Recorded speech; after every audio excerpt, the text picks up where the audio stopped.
Hello বন্ধুরা, jujutsu কাইসেনের আর মাত্র 3টি চ্যাপ্টারে বাকি। নোবারা আর মেগুমির কিন্তু কামব্যাক হয়ে গেছে, আর গোজো সুকুনা ইউটার কামব্যাককে দ্বিতীয়বার মতো হবে। এটা জাস্ট আমি তোমাদেরকে একটা থিওরি দিতেছি, কিন্তু এটা সামনের চ্যাপ্টারে প্রমাণিত হবে। এই মুভির মধ্যে কিছু ফ্যাক্ট লুকানো আছে যেটা আমি তোমাদের মাঝে এখন প্রমাণ করব। এখন পর্যন্ত আমরা আগের চ্যাপ্টারে দেখেছি ইউজি সুকুনাকে শেষ করে দিয়েছে, আর সুকুনা এমন ভাবে শেষ হয়ে যাবে এটা কেউ আমরা চিন্তা করি। সে এমন একটি মানুষ যে 1000 বছর আগে সকল সর্সারের বিপক্ষে একলা যুদ্ধ করে সে বিজয় লাভ করে, আর 1000 বছর পরেও সে অন্য কারো বডিতে থাকাকালীন সবার হালুয়া টাইট করে দিছে। আর 1000 বছর ধরে জুজুৎসু সর্সাররা শত চেষ্টা করেও তারা একটা ফিঙ্গার ধ্বংস করতে পারেনি, আর তার শেষ সময় তাকে এমন বানিয়ে দিয়েছে যে তার সকল গার্ডস পাওয়ার থাকা সত্ত্বেও সে কিছুই করতে পারেনি, আর সে মারা গেছে। আর একটা বাজে গার্ডস অবজেক্ট হয়ে সে উড়ে গেছে, আর এটা মানা যায় বলে। এবার চলুন সামনে যে চ্যাপ্টারটা আসবে 269 চ্যাপ্টার নিয়ে কথা বলা যায়। ইউটাকে আমরা গোজোর বডিতে শেষবারের মতো পড়তে দেখেছি যখন তোদো ইউটা গোজোর বডি নিয়ে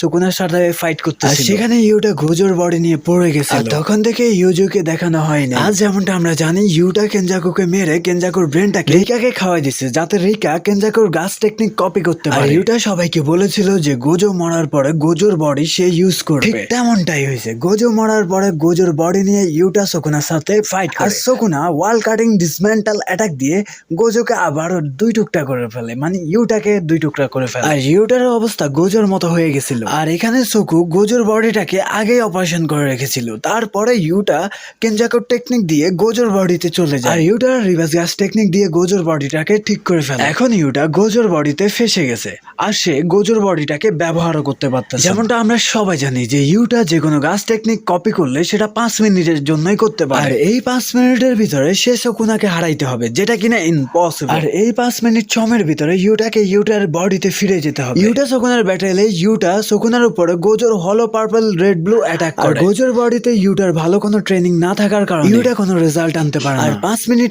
আগেই কেনজাকুর গাছ টেকনিক শেষ হয়ে যায়, সে সেখানেই পড়ে যায়। এমন হয়েছিল যে সে গোজোর বডিটা সেখানে লড়াইতেও পারতেছিল না। ऐसा तो होना था भाई, मैं बोला था ना আপ জাতা হে আনে ওয়ালা থিওরি। আর এটাই হচ্ছে সেই থিওরি যেটা ইউটা সে নিজের জন্য রেখেছিল। ইউটা এখনো গোজোর বডিতে ফেসে আছে, আর সে সব সময়ের জন্য গোজোর বডিতে ফেসে যেতে পারে। যদি এমনটা হয় তাহলে গার্ডস পাওয়ার রিকা কিন্তু ধ্বংস হয়ে যেতে পারে। আর আপনারা যেমনটা জানেন যে রিকার সম্পর্ক ইউটার সাথে গোজোর বডির সাথে না, তবে আমার মনে হয় না যে রাইটার এই দুজনের লাভ স্টোরি এত তাড়াতাড়ি শেষ করে দেবে। এটা শুধুমাত্র থিওরি যে পরের চ্যাপ্টারে ইউটা তার নিজের বডিতে চলে যাবে। কেনজাকু তার টেকনিক বন্ড হয়ে গেছে, মানে শেষ হয়ে গেছে। আর এমনটা হতে পারে উই আর শোকু তাদের টেকনিক দিয়ে ইউটাকে গোজোর বডি থেকে ইউটার বডিতে ট্রান্সফার করে দিবে। গেগে আকাতমি সে জানিয়ে দিয়েছে যে 4 মেইন ক্যারেক্টারের ভিতরে 3টি ক্যারেক্টারে জীবিত থাকবে, আর এই হিসেবে গোজো ডেড কনফার্ম। ভাই আমার অনেক ফেভারিট ক্যারেক্টার ছিল। আর যদি কথা বলি এটা দ্বিতীয় থিওরি নিয়ে, তাহলে এটা দ্বিতীয় থিওরি একটু ভয়ঙ্কর। তোমাদের কি মনে আছে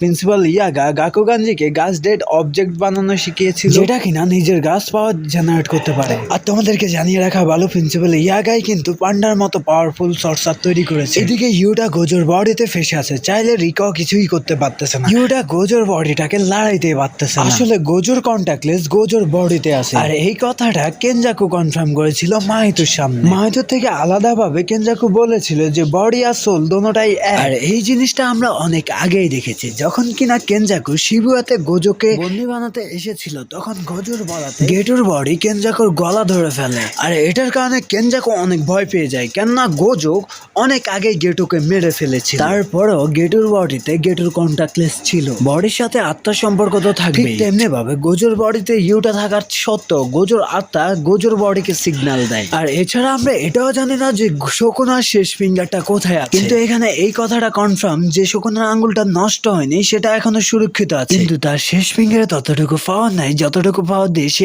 আবারও জীবিত হতে পারে। আর এটা 268 চ্যাপ্টারে বলা হয়েছে। আর এই ফিঙ্গারটা যদি গোজোর বডিতে দেওয়া হয় তাহলে সুকুনা, গোজো, ইউটা আর একটা নতুন পাওয়ার জন্মগ্রহণ করবে। এটা হচ্ছে জাস্ট থিওরি যে জুজুৎসু কাইসেনে এই 3 জনের মাধ্যমে আরেকটি নতুন ক্যারেক্টারের কামব্যাক হতে পারে। সেই আঙ্গুলটা যদি গোজোকে খাওয়াই দেওয়া যায়, কারণ প্রিন্সিপাল ইয়াগা গাকুগানজিকে বলেছিল যদি এমনটা হয় তাহলে অনেক পাওয়ারফুল একটা গার্ডস অবজেক্ট জন্মগ্রহণ করবে। তো ভিডিওটা এখানে শেষ। গোজোর ফ্যান হলে অবশ্যই লাইক করো, আর সুকুনার ফ্যান হলে কমেন্ট করো।